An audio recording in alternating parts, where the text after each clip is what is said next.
حج کے لیے جا رہے ہیں، ایک مشروط نیت ہے کہ اگر مجھے کوئی مسئلہ ہوا تو میں احرام کھول دوں گا، کیا یہ نیت عام ہے؟ جی ہاں، ایسے لوگوں کے لیے جن کو خطرہ ہو،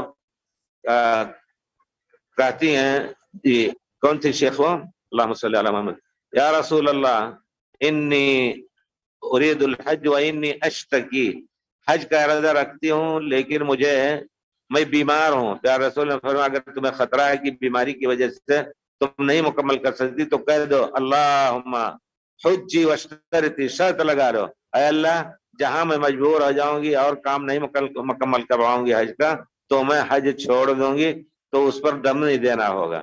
اور اگر یہ شرط نہیں کیا اور حج چھوڑ دیا تو پھر دم دینا پڑے گا. یہ اور اگر نفلی حج تب بھی اس کو مکمل کرنا واجب ہے. وَأَتِمُّوا الْحَجَّ، پورا کرو. نفلی کرنے کے بعد واجب ہو جاتا ہے، نفلی نیت کرنے کے بعد.